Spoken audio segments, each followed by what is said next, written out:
reported today in The Verge. The streaming wars have barely started and they're already exhausting.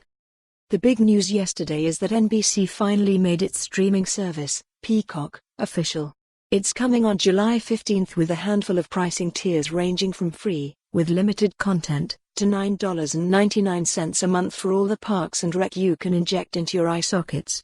Of course there will also be some exclusive shows at some point.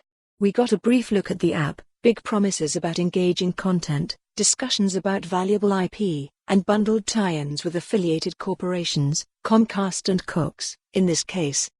It was a streaming service launch, basically. At this point, after Apple TV Plus and Disney Plus and HBO Max and Quibi all piling on top of Netflix and Hulu, we sort of know how this script goes. There are a few new shows coming, a few licensing hassles that will take some time to work out, and a lot of questions about whether people are willing to sign on to yet another subscription. Same old. You are reading Processor, a newsletter about computers by Dieter Bohn. Dieter writes about consumer tech, software, and the most important news of the day from The Verge. This newsletter delivers about 4 times a week, at least a couple of which include longer essays. You can subscribe to Processor and learn more about it here.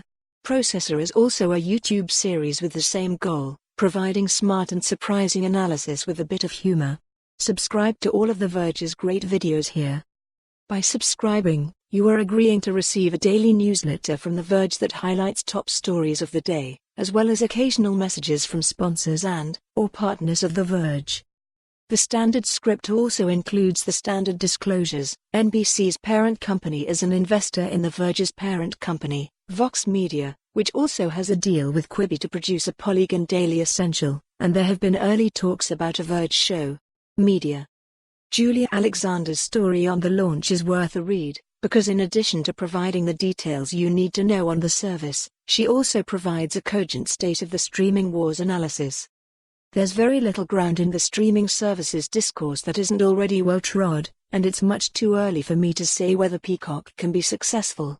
It will depend on how badly people want its comforting reruns and how good its new shows are. I will admit that since it's the last in that very long line of streaming service unveilings, I don't have much enthusiasm left for Peacock. That sense of exhaustion isn't just going to be Peacock's problem, it's going to be everybody's problem. And while the most obvious flavor of exhaustion will be subscription fatigue, I think collectively we're going to get our second wind, dig deep, and find newer ways to be tired as hell at how complicated watching TV has been. For more on this story, visit the news article link.